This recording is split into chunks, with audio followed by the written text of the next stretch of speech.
Baka hindi mo pa nailuto ito sa isda. Pagkatapos kong budburan ng asin at paminta itong isda ay pinirito ito.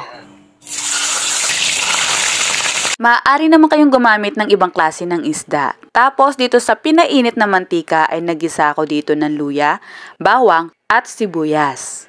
Naglagay ako dito ng konting patis at hinalo lang ng saglit lang. Maya-maya naman ay naglagay ako dito ng patatas. Igigisa natin itong patatas. Naiisip nyo na po ba kung ano ang niluluto nating ito?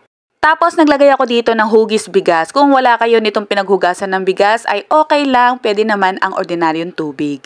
Tatakpan natin ito saglit, palalambutin lang ng konti yung patatas. I-check natin kung half cook na itong patatas, hindi kailangan na sobrang lambot. Dahil syempre maluluto pa to mamaya.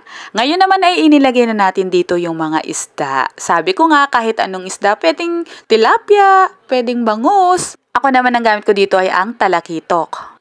Paliguan natin itong sabaw, itong mga isda at timplahan na natin to ng mga pampalasa tulad nitong patis, paminta, at saka na natin nilagay yung mga gulay.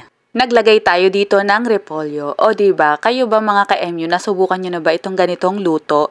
Malamang-lamang yung iba dyan, lalo na yung traditional nating mga nagluluto, ay alam na rin nila ito. Napakasisimple lang naman ang ingredients nito, hindi na masyadong komplikado at hindi tayo mahihirapang hanapin yung mga sangkap na ginamit dito. At syempre sa dulo ang leafy vegetables kasi madali lang din naman itong maluto. Tatakpan natin ng saglit lang para lumubog at maluto yung pechay at yan na.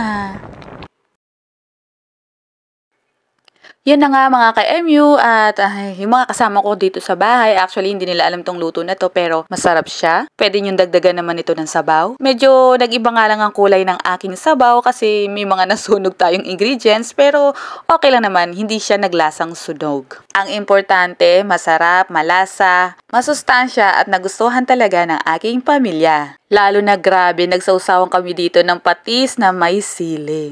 Sarap talaga na, padami ang kain. Kayong mga ka-MU, nasubukan nyo na ba ang ganitong luto? Pesang isda. Try na!